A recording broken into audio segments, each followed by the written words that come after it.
Bank भी इतनी आसानी से लोन दे देंगे क्या? ये कर्ज पाना कोई आसान काम नहीं होगा। उसके लिए कितने पापड़ बेलने पड़ेंगे, कितने चक्कर आपको लगाने पड़ेंगे, आप हैरान हो जाएंगे उस बात को लेके। और कर्ज देना किसी मर्ज का इलाज नहीं है।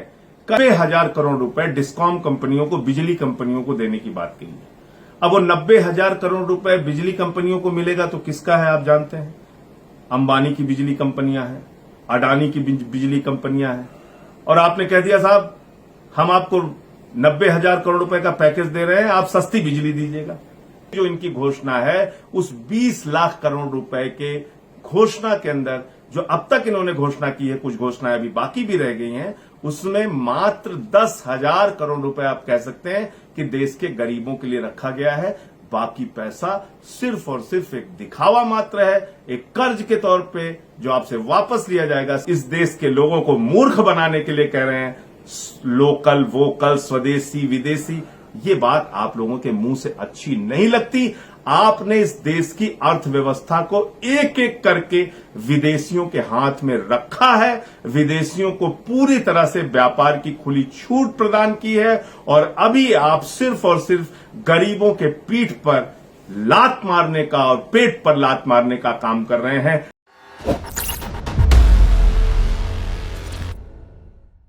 जय हिंद साथियों, इस लॉकडाउन के दौरान बहुत सारी पीड़ा, बहुत सारी तकलीफें खासतौर से इस देश के मजदूर वर्ग की देखने को मिली, प्रवासी मजदूरों की देखने को मिली। और वो हृदय विदारक दृश्य देख के आपका दिल दहल जाएगा, जिसमें एक छोटा सा बच्चा अटैची के ऊपर सोता हुआ चला जा रहा है, या फिर 16 लोगों की जान पटरी पे चली गई। वो 150 रोटियां और एक टिफिन में चटनी लेके निकले थे। या फिर जो 42 अलग अलग जगहों पे लोगों की अब तक जो जानकारी मिली है कि 42 लोगों की अब तक आधिकारिक तौर पे रास्ते में चलते हुए हाईवेज के ऊपर डेथ हो गई। ये बताता है कि इस देश के मजदूर वर्ग के प्रति सरकार कितनी संवेदनहीन है। ये बताता है कि इस देश का एक बड़ा तबका जो राष्ट्र का निर्माता है, जिसने अपने खून पसीने से आपकी बिल्डिंगें बनाई हैं, आपकी फैक्ट्रियां चलाई हैं, आपको रिक्शे पर एक जगह से दूसरे जगह पहुंचाया है, श्रम किया है, उस वर्ग की ओर सरकार का ध्यान बिल्कुल नहीं है। सरकार पूरी तरीके से संवेदनहीन है। और ये बात मैं इसलिए कह रहा हूं कि अब तक जितनी भी घोषणाएं हुई हैं उसमें से जो सबसे ज्यादा डिमांड थी कि भाई इन प्रवासी मजदूरों को उनके राज्यों में, उनके घरों तक पहुंचाया जाए। मैं आपको बता दूं, फिर दोहरा रहा हूं, मैं पहले भी बता चुका हूं कि लगभग 2 करोड़ यात्रियों को एक स्थान से दूसरे स्थान पर पहुंचाने की ताकत, क्षमता, कैपेसिटी रेलवे के पास है। 19,000 ट्रेनें वो एक दिन में एक स्थान से दूसरे स्थान पर चला सकते हैं। तो आप कल्पना कीजिए कि अगर 2 करोड़ लोगों को रेलवे एक स्थान से दूसरे स्थान पहुंचाने की क्षमता प्रतिदिन की रखता है, तो इन प्रवासी मजदूरों को एक दिन में, रास्ते में जाने में जो समय लगे वो अलग बात है, लेकिन एक दिन में उनके घरों पर पहुंचाया जा सकता है। लेकिन कभी कहा जाता है 15 ट्रेन चलेगी, कभी कहा जाता है 100 ट्रेन चलेगी, फिर कहा जाता है ये राज्य ट्रेन नहीं मांग रहे, फिर कहा जाता है वो राज्य। तो फिर इस पूरी सियासत में कहीं ना कहीं ऐसा लगता है कि गरीब आदमी का दर्द सरकार की सोच से गायब है, सरकार की नीतियों से गायब है, सरकार की योजनाओं से गायब है। अभी प्रधानमंत्री जी ने उस दिन एक बड़ा आह्वान किया कि देश को आत्मनिर्भर बनाना है, और इसलिए 20 लाख करोड़ रुपए का पैकेज उन्होंने देने की घोषणा की। अब 20 लाख करोड़ का पैकेज सुनने के बाद ऐसा लगा कि शायद बहुत बड़ी राहत इस देश के लोगों को मिलने वाली है। और उन्होंने ये भी कहा कि वित्त मंत्री जी इसको पूरा डिटेल में बताएंगी, समझाएंगी कि कैसे हमारा 20 लाख करोड़ रुपए का पैकेज आपको मिलेगा। अब जब वित्त मंत्री जी ने परसों पहली बार ऐलान किया, फिर कल ऐलान किया, फिर आज भी उन्होंने कुछ ऐलान किया, तो इन सारे घोषणाओं के बाद, ये 20 लाख के पैकेज की घोषणाओं के बाद ऐसा लगता है जो वित्त मंत्री की डिटेल में निकल के आया कि ये कहीं ना कहीं कर्ज लेने की एक योजना है। सरकार कर्ज देने की एक योजना लेकर सामने आई है। हर वर्ग को सिर्फ कर्ज देने की बात कह रही है। डायरेक्ट बेनिफिट यानी सीधा लाभ मजदूरों को, किसानों को, पीड़ित वर्ग को इस पूरी घोषणा में देने की बात नहीं की गई है। उनको अगर आप देखेंगे कि उनको अगर कोई सीधा लाभ देने की बात कही गई है तो वो क्या कही गई है आपको जानना चाहिए। कहा गया कि हम 5 किलो आटा या 5 किलो चावल। अगर आप आटा लेंगे तो चावल नहीं मिलेगा, चावल लेंगे तो आटा नहीं मिलेगा, इस बात को समझ लीजिए। 5 किलो आटा या 5 किलो चावल पहले उन्होंने घोषणा की थी कि 3 महीने तक देंगे, अब 2 महीने उसमें और जोड़ दिया है एक व्यक्ति को, और एक परिवार को 1 किलो दाल वो महीने का देंगे। आप मुझे बताइए, 5 आदमी का अगर परिवार है तो उसको 1 किलो दाल में कैसे पूरे महीने का वो गुजारा कर सकता है? ये सरकार की घोषणा है। फिर उन्होंने कहा कि जनधन योजना में 500 रुपए सरकार की ओर से डाला जाएगा। फिर अभी उन्होंने कुछ पैसे देने की बात कही है प्रधानमंत्री केयर्स के जो फंड है उसके माध्यम से। तो कुल मिलाकर जो गरीब के लिए घोषणा है उसमें सिर्फ और सिर्फ एक दिखावा मात्र है, उसमें उनके लिए कुछ भी सीधे तौर पे करने की बात नहीं कही गई है। कल वित्त मंत्री जी ने फिर से कहा कि भाई 50 लाख रेडी पटरी वालों को, पहली बात तो रेडी पटरी वालों की संख्या बहुत बड़ी है इस देश में, वो करोड़ों की संख्या में है, मतलब कोई कहता है 10 करोड़, कोई कहता है 15 करोड़, लेकिन 50 लाख तो कतई नहीं है। तो उन्होंने कहा कि साहब 50 लाख जो रेडी पटरी वाले हैं उनको हम 10-10 हजार रुपए का कर्ज देंगे। कर्ज कोई सहायता नहीं होती, कर्ज के ऊपर इंटरेस्ट भी लगता है और उसकी वापसी भी करनी होती है। अब आप बताइए कि 10,000 रुपए का कर्ज देके आप कौन सी राहत रेडी पटरी वाले लोगों को दे रही हैं?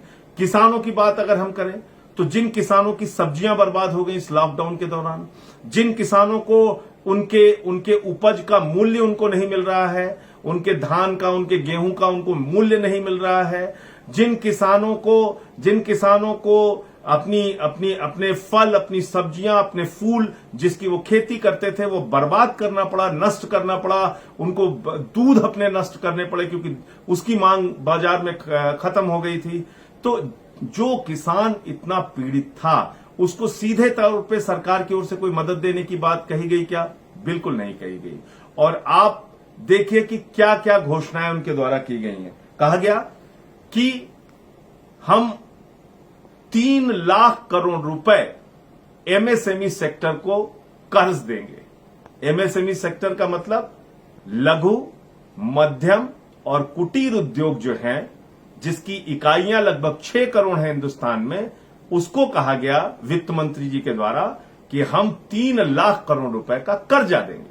अब मुझे जरा बताइए कि लघु कुटीर उद्योग चलाने वाले जो लोग हैं वो अपना उद्योग कब चलाएंगे? वो मजदूर को कब रखेंगे? वो मजदूर को रख के अपनी फैक्ट्री चला के पैसा कब देंगे? वो अपना उद्योग चला के पैसा कब देंगे? जब बाजार में उसके लिए मांग होगी, जब बाजार में उनके सामान की कीमत उनको मिलेगी। अन्यथा कोई भी व्यक्ति अपना उत्पादन नहीं करेगा अगर बाजार में मांग ही नहीं है तो। और आज की तारीख में मांग खत्म है, और जब मांग खत्म है तो फैक्ट्रियां बंद हैं, और फैक्ट्रियां बंद हैं तो वो लोन किस बात का लेंगे और क्यों अपनी फैक्ट्री चलाना चाहेंगे, और क्यों बिठाल के, अगर मांग नहीं है बाजार में तो क्यों उत्पादन अपना करेंगे? लेकिन उसके लिए 3 लाख करोड़ रुपए का कर्जा रख दिया गया। और आपको मैं बता दूं कि पिछले जब से लॉकडाउन लगा है उस समय बैंकों से कोई कर्ज ले नहीं रहा था, तो बैंकों ने अपना पैसा आरबीआई को वापस कर दिया। आरबीआई के पास लगभग 8 लाख करोड़ रुपए बैंकों के पहुंच गए हैं, तो वो कर्ज इनको बांटना ही है। अब ये कह रहे हैं कि हम बगैर गारंटी के हम लोन 3 लाख करोड़ रुपए लघु कुटीर उद्योग के एमएसएमई सेक्टर के लिए हम लोग देंगे। लेकिन आप ये समझिए इसमें विसंगतियां जो आगे आने वाली हैं। राष्ट्रीयकृत बैंकों में जब आप जाएंगे हो सकता है वहां पे सरकार के इस आदेश का कुछ दबाव चले, लेकिन जब आप प्राइवेट सेक्टर बैंक में जाएंगे तो क्या आपको वो लोन दे देंगे इतनी आसानी से? क्या आपको राष्ट्रीयकृत बैंक भी इतनी आसानी से लोन दे देंगे क्या? ये कर्ज पाना कोई आसान काम नहीं होगा। उसके लिए कितने पापड़ बेलने पड़ेंगे, कितने चक्कर आपको लगाने पड़ेंगे, आप हैरान हो जाएंगे उस बात को लेके। और कर्ज देना किसी मर्ज का इलाज नहीं है। कर्ज एक इनडायरेक्ट सहायता हो सकती है, एक घुमा फिरा के सहायता हो सकती है, लेकिन सीधी मदद नहीं है। अगर बाजार में मांग क्रिएट करना है, अगर आदमी के अंदर खरीद की क्षमता पैदा करना है, तो आपको सीधे तौर पर किसी भी व्यक्ति के खाते में पैसा डालना होगा। वो 10,000 हो, 15,000 हो, 20,000 हो, जो भी आप तय करें, लेकिन आपको सीधे डायरेक्ट बेनिफिट किसी भी व्यक्ति के खाते में देना पड़ेगा। तब उसका जीवन पटरी पे आ सकता है, तब बाजार में मांग बढ़ सकती है, और तब उत्पादन के लिए फैक्ट्रियां चल सकती हैं, और तब ही अर्थव्यवस्था हमारी पटरी पर आ सकती है। अन्यथा ये सब सिर्फ एक हवाई बातें होंगी, एक दिखावा की बातें होंगी। जो 3 लाख करोड़ रुपए का कर्जा देने की बात खुद वित्त मंत्री जी ने कहा, उसमें वित्त मंत्री जी ने कहा, निर्मला सीतारमण जी ने, कि 3 लाख करोड़ के इस कर्ज से 45 लाख इकाइयां लाभान्वित होंगी। यानी 45 लाख इकाइयों को जो एमएसएमई सेक्टर में है उनको फायदा होगा, जबकि एमएसएमई सेक्टर में 6 करोड़ इकाइयां हैं। यानी 5 करोड़ 55 लाख इकाइयों के लिए खुद वित्त मंत्री जी कह रही हैं कि उसके लिए कोई बहुत बड़ी योजना नहीं है। और लगभग 20-30 हजार करोड़ रुपए का बजट तो आपने ऐसा रख दिया है, ऐसा लोन देने की बात आपने कही है जो एनपीए हो चुका है जिन कंपनियों का, जिन इंडस्ट्रीज का, जिन इंटरप्राइजेस का, और जो स्ट्रेस्ड हैं यानी दबाव में हैं और जिनका एनपीए हो चुका है, उन कंपनियों को भी लोन देने की बात सरकार की ओर से कही गई। मेरा सवाल सबसे बड़ा यह है कि भाई आप बताइए, आप 10.5 लाख करोड़ रुपए का अब तक एनपीए हो चुका है हिंदुस्तान में। एनपीए का मतलब बैंकों में जो हमारा आपका पैसा जमा था, हमारी आपकी गाढ़ी कमाई का पैसा जमा था, किसानों का, मजदूरों का, कर्मचारियों का, छोटे व्यापारियों का, वो पैसा बैंकों से उठा के चंद उद्योगपतियों को दे दिया गया। अडानी को, अंबानी को, बड़े बड़े पूंजीपतियों को वो पैसा दे दिया गया। नीरव मोदी को, मेहुल चोकसी को, इन सबको, विजय माल्या को, इन सबको वो पैसा दे दिया गया और उन्होंने वो 10.5 लाख करोड़ रुपए बैंकों को वापस नहीं किया। याद कीजिएगा, ये किसी नेता का पैसा नहीं है, किसी सरकार का पैसा नहीं है, किसी मंत्री, किसी प्रधानमंत्री, किसी मुख्यमंत्री का पैसा नहीं है। इस देश के लोगों की गाढ़ी कमाई का पैसा वो बैंकों में रखा गया, जमा किया गया और वही पैसा उठा के इन चंद पूंजीपतियों को दिया गया और उन पूंजीपतियों ने आपका 10.5 लाख करोड़ रुपए डुबा दिया। 10.5 लाख करोड़ रुपए डुबा दिया, वो पैसा वापस नहीं किया। तो सरकार क्या कहती है? सरकार कहती है हमने उसका राइट ऑफ कर दिया। अब इस पे भी एक बहस देश के अंदर चलती है कि अरे भाई ये तो राइट ऑफ है, माफ थोड़ी है। संजय सिंह जी आप तो कहते हैं माफ कर दिया, माफ कर दिया। माफ नहीं किया साहब, राइट ऑफ किया है। अब ये राइट ऑफ कितना किया है? अब तक 2.5 लाख करोड़ रुपए, पिछले साल का आंकड़ा है कि इन्होंने पूंजीपतियों का 2.5 लाख करोड़ रुपए, पिछले साल, आंकड़ा सुनिएगा, 2.5 लाख करोड़ रुपए पिछले साल इन्होंने पूंजीपतियों का राइट ऑफ किया। और इस साल जो अभी खबरें आई हैं उसमें 68,000 करोड़ रुपए चंद पूंजीपतियों का राइट ऑफ किया। यानी कि नीरव मोदी, मेहुल चोकसी जैसे तमाम पूंजीपतियों का पैसा राइट ऑफ किया गया है। अब राइट ऑफ और माफ की जो बीजेपी एक नकली बहस चलाती है उसकी सच्चाई भी मैं आपको बताना चाहूंगा। और राइट ऑफ का मतलब होता है बैंक के खाते से इन लोगों का नाम हटा देना। राइट ऑफ का मतलब होता है कि अगर आपने 4 साल तक बैंकों का कर्जा ठीक ढंग से नहीं चुकाया है तो उसके बाद बैंक आपका नाम बैंक के खाते से कर्जदार की सूची से हटा देते हैं अपनी बैलेंस शीट ठीक करने के लिए। लेकिन उसकी असलियत आगे क्या है? जो ये कहते हैं कि हमने माफ नहीं किया, राइट ऑफ किया। राज्यसभा में भारत सरकार का दिया गया उत्तर है जिसको मैं कोट कर रहा हूं। उनसे पूछा गया कि अरे भाई आप ये बताइए कि जितने लोन अब तक आपने राइट ऑफ किए हैं उसमें आपने रिकवरी कितनी की है, वापसी कितनी की है? तो सरकार ने बताया है, राज्यसभा के अंदर उत्तर दिया है कि साहब हमने 10.7% पैसा रिकवरी की है, वापसी किया है। यानी मतलब आप समझ गए कि अगर आप 20 लाख रुपए का कर्जा लेते हैं तो सिर्फ और सिर्फ 2 लाख रुपए सरकार वापस कर पाई है, 18 लाख रुपए वापस नहीं कर पाई है। अगर आपने 10 लाख करोड़ रुपए का कर्जा राइट ऑफ किया है तो इसका मतलब उसका मात्र 10% यानी 1 लाख करोड़ रुपए वापसी आया है, 9 लाख करोड़ रुपए वापसी नहीं आया है। 9 लाख करोड़ रुपए डूब गया है। तो ये एक प्रकार से माफ हो गया कर्जा। ये राइट ऑफ कह के जो मूर्ख बनाने का काम करते हैं, 90% पैसा तो वापस आता ही नहीं। अगर ऐसे ही राइट ऑफ करना है तो जो किसानों ने कर्जा ले रखा है उनका भी राइट ऑफ कर दो, उनका भी नाम बैंक के खाते से हटा दो। मजदूरों ने जो कर्जा ले रखा है उनका भी नाम खाते से हटा दो, बैंक के खाते से, उनका भी राइट ऑफ कर दो। छात्रों का पैसा राइट ऑफ कर दो, छोटे व्यापारियों का पैसा राइट ऑफ कर दो। उनका कर्जा माफ करने की बात आती है तो उनके लिए आपके पास पैकेज नहीं है।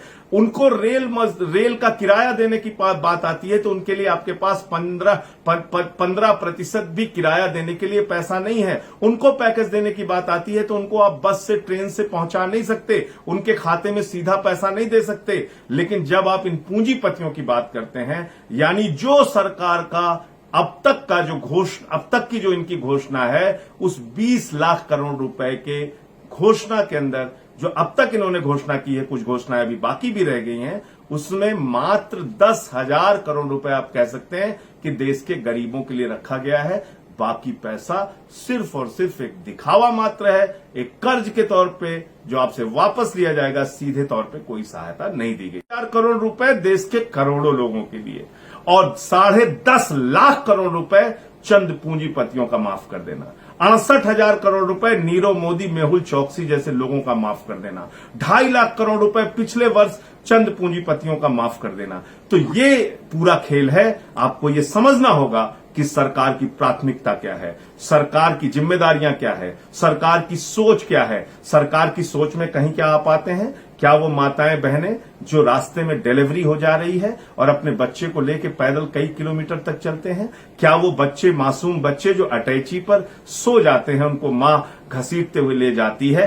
क्या वो लोग जो रेल की पटरी पर अपनी जान दे देते हैं, या हाईवेज पे चलते हुए जिनका एक्सीडेंट हो जाता है, या ट्रेन से नहीं जाने को मिला तो कहीं साइकिल से जा रहे हैं, कहीं टेम्पो से जा रहे हैं, कहीं ऑटो से जा रहे हैं और रास्ते में उनका एक्सीडेंट हो जाता है? ऐसे भी हृदय विदारक दृश्य हम लोगों ने देखे। मुंबई से एक व्यक्ति अपने पूरे परिवार को लेकर लखनऊ जा रहा था और रास्ते में उसका एक्सीडेंट हो गया। क्या उनके बारे में कोई सोच, कोई योजना, कोई राहत, कोई पैकेज इस 20 लाख करोड़ में दिखती है आपको? नहीं, सिर्फ और सिर्फ लोन बांटो योजना है ये, कर्ज बांटो योजना है ये, आम आदमी को मजबूत करने की योजना नहीं है। मैं कुल मिलाकर इतनी बात आपसे कहना चाहता हूं। और साथ ही साथ आपने आत्मनिर्भर शब्द बहुत सुना होगा, तो मैं पूछना चाहता हूं कि आत्मनिर्भर आप किसको बना रहे हैं? इस पूरे पैकेज में भी आपने 90,000 करोड़ रुपए डिस्कॉम कंपनियों को, बिजली कंपनियों को देने की बात की है। अब वो 90,000 करोड़ रुपए बिजली कंपनियों को मिलेगा तो किसका है आप जानते हैं? अंबानी की बिजली कंपनियां हैं, अडानी की बिजली कंपनियां हैं। और आपने कह दिया साहब हम आपको 90,000 करोड़ रुपए का पैकेज दे रहे हैं, आप सस्ती बिजली दीजिएगा। अरे भाई, उत्तर प्रदेश में आप गन्ना मिल मालिकों को सीधे पैकेज दे देते हैं और उनसे कहते हैं भाई आप किसानों का पैसा दे दीजिएगा। कभी किसानों का पैसा वो लोग देते हैं क्या? तो कभी इन डिस्कॉम कंपनियों को आपने 90,000 करोड़ रुपए का पैकेज दे दिया, इनसे क्या आप उम्मीद कर सकते हैं कि एक भी पैसे ये बिजली का दाम कम करेंगे? हर जगह बिजली का दाम बढ़ाने का काम करेंगे, बिजली का दाम कम करने का काम नहीं करेंगे। तो इसी प्रकार से मैं ये कहना चाहता हूं कि इस पूरे पैकेज में, इस पूरी योजना में जो कुछ भी है वो दिखावा मात्र है और मात्र 10,000 करोड़ के आसपास का गरीबों के लिए पैकेज है, जो कुछ भी नहीं है, जिससे कोई आप हालत देखिए कि दिल्ली सरकार के शेल्टर होम की फोटो, दिल्ली सरकार के शेल्टर होम की फोटो वित्त मंत्री जी दिखा रही हैं कि साहब ये हमारी राहत की योजना है और ये हमारा पैकेज है, उसकी फोटो वो अपने प्रेस कॉन्फ्रेंस में दिखा रही हैं। आप इनका मानसिक दिवालियापन सोचिए कि ये कह रही हैं कि 18,000 करोड़ रुपए टैक्स पेयर्स का रिफंड, जिसका नाम ही रिफंड है, यानी आपका पैसा आपको मिलेगा, वो 18,000 करोड़ रुपए भी ये अपने पैकेज में गिनवा रही हैं। आप इनकी मानसिकता देखिए कि 1 नेशन 1 राशन कार्ड, ये घोषणा रामविलास पासवान जी ने 20 जनवरी 2020 को की। उन्होंने कहा कि 16 राज्यों में ये योजना लागू हो चुकी है, 1 नेशन 1 राशन कार्ड। लेकिन कल वित्त मंत्री जी उसको दोबारा गिनवा रही थी अपने पैकेज में, अपनी योजना में, अपनी राहत में, कह रही थी 1 नेशन 1 राशन कार्ड इस देश में होगा। अरे भाई, ये तो 6 महीने पहले 20 जनवरी को, लगभग 5 महीने पहले 20 जनवरी को आपके ही सरकार के मंत्री रामविलास पासवान जी बता चुके हैं। उसका वीडियो है बाकायदा कि 16 राज्यों में ये योजना लागू हो चुकी है और उसको भी आप अपने में गिनवा रहे हैं। तो कुल मिलाकर ये पैकेज तो ऐसा लगता है कि भारत सरकार आपसे ये कहना चाहती है कि देखो भाई, हिंदुस्तान की धरती पर आपको हवा मुफ्त में मिल रही है क्या? अगर हवा मुफ्त में मिल रही है, सरकार आपसे कोई पैसा ले रही है क्या? नहीं ले रही है। तो सरकार की ओर से भारत की धरती पर आपके लिए पैकेज है कि आपको हवा मुफ्त में मिल रही है। सरकार ये कहना चाहती है कि देखिए भाई, आप सड़कों पर पैदल चलते हैं, हम आपसे कोई पैसा लेते हैं क्या? पैसा नहीं लेते। ये सरकार की ओर से आपके लिए पैकेज है। हमने हजारों करोड़ की सड़कें बनवाई, लेकिन आपको उसमें फ्री चलने की सुविधा हम दे रहे हैं। आप पैदल चल सकते हैं फ्री, उस पर वॉक कर सकते हैं। ये हमारा पैकेज है। तो कुल मिला के सरकार का ये जो पैकेज है, ये कुल मिला के इसी प्रकार का है कि आपको सरकार मूर्ख बनाने का एक और अभियान, एक और योजना, एक और पैकेज लेकर सामने आए हैं। ये बात कह रहे हैं लोकल वोकल, ये शब्द अपने आप में सुनने में बहुत अच्छा लगता है, लेकिन आप मुझे बताइए, आप कह रहे हैं हम स्वदेशी को बढ़ावा देंगे। हिंदुस्तान में तो शरबत बहुत अच्छा मिलता है, कई तरह का शरबत मिलता है। हम लोग तो पहले से कह रहे हैं कि भाई नींबू का शरबत और खरबूज का शरबत, तरबूज का शरबत, मौसमी का शरबत, मट्ठे यहां बहुत अच्छे मिलते हैं गांवों में। तो आपने पेप्सी कोला पिलवा के लाखों करोड़ रुपए का बिजनेस उनको करने की अब तक छूट दी है। तो क्या हम लोग ये समझे कि ये सारे पेप्सी कोला अब यहां से भागेंगे? ये अंकल चिप्स यहां से भाग जाएगा? ये तमाम कॉलगेट वाले ये सब बंद कर देंगे? अब हिंदुस्तान में अपना मंजन बिकेगा क्या? अब हिंदुस्तान में अपने शरबत लोग बेचने के लिए छूट होगी क्या? अब ये आलू का चिप्स बनाने के लिए जो पेप्सी कंपनी को आपने हिंदुस्तान के अंदर बुला रखा है, वो अंकल चिप्स की जगह अब हिंदुस्तान की माताएं बहनें अपने चिप्स बनवा के बेच पाएंगी क्या? क्या आप इनको भगा रहे हैं हिंदुस्तान से? अरे आपकी सोच और आपकी विचारधारा तो ये है, शर्म आती है कहते हुए, रक्षा जैसे संवेदनशील क्षेत्र में 49% की एफडीआई की छूट मोदी सरकार ने, भारतीय जनता पार्टी की सरकार ने दी है। यानी 49% विदेशी निवेश की छूट रक्षा जैसे संवेदनशील क्षेत्र के अंदर भाजपा सरकार ने दी है। इस देश के अंदर रिटेल के व्यापारी लड़ते रहे, मांग करते रहे, निवेदन विनती करते रहे, रिटेल में एफडीआई मत लाओ, हम बर्बाद हो जाएंगे, हम तबाह हो जाएंगे। लेकिन रिटेल के अंदर 100% एफडीआई विदेशी निवेश लाने का काम भाजपा सरकार ने किया है। और आज आप इस देश के लोगों को मूर्ख बनाने के लिए कह रहे हैं लोकल वोकल, स्वदेशी विदेशी। ये बात आप लोगों के मुंह से अच्छी नहीं लगती। आपने इस देश की अर्थव्यवस्था को एक एक करके विदेशियों के हाथ में रखा है, विदेशियों को पूरी तरह से व्यापार की खुली छूट प्रदान की है, और अभी आप सिर्फ और सिर्फ गरीबों के पीठ पर लात मारने का और पेट पर लात मारने का काम कर रहे हैं। ऐसे संकट के समय में भी उत्तर प्रदेश और मध्य प्रदेश के अंदर आपकी सरकारों ने श्रम कानूनों में बदलाव करने की बात कही है। श्रम कानूनों में बदलाव करके सरकार कह रही है, योगी की सरकार कह रही है, शिवराज की, कि अब 8 घंटे की जगह 12 घंटे मजदूरों से काम करा लो। हम आपसे पूछेंगे नहीं, कोई इंस्पेक्टर आपकी जांच करने नहीं जाएगा। जितना मर्जी श्रमिकों का शोषण कर लो, खुली छूट है, पैसे कमाओ, मजदूरों का शोषण करो। तो यानी मजदूर सड़क पर चलने के लिए मजबूर, मजदूर पटरी पर चलने के लिए मजबूर, मजदूर श्रम कानूनों के अंदर पीठ पर लात झेलने के लिए मजबूर। तो मैं ये कहना चाहता हूं कि ये सरकार सिर्फ और भारतीय जनता पार्टी की सोच सिर्फ और सिर्फ पूंजीपतियों को और ताकतवर बनाने की सोच है। पूंजीपतियों के लिए 10 लाख करोड़ रुपए का कर्ज माफ कर दिया जाता है। पूंजीपति 10 लाख करोड़ रुपए का कर्ज लेकर उड़ जाते हैं, लेकिन गरीब आदमी के खाते में 10,000 रुपए भी राहत देने के लिए सरकार तैयार नहीं है। ये 20 लाख करोड़ का पैकेज मात्र दिखावा है, कर्ज बांटने की योजना है, इसके अतिरिक्त कुछ भी नहीं है। इनकलाब जिंदाबाद। अगर आपको हमारे वीडियोस पसंद आए तो प्लीज लाइक करें, सब्सक्राइब करें और शेयर करें।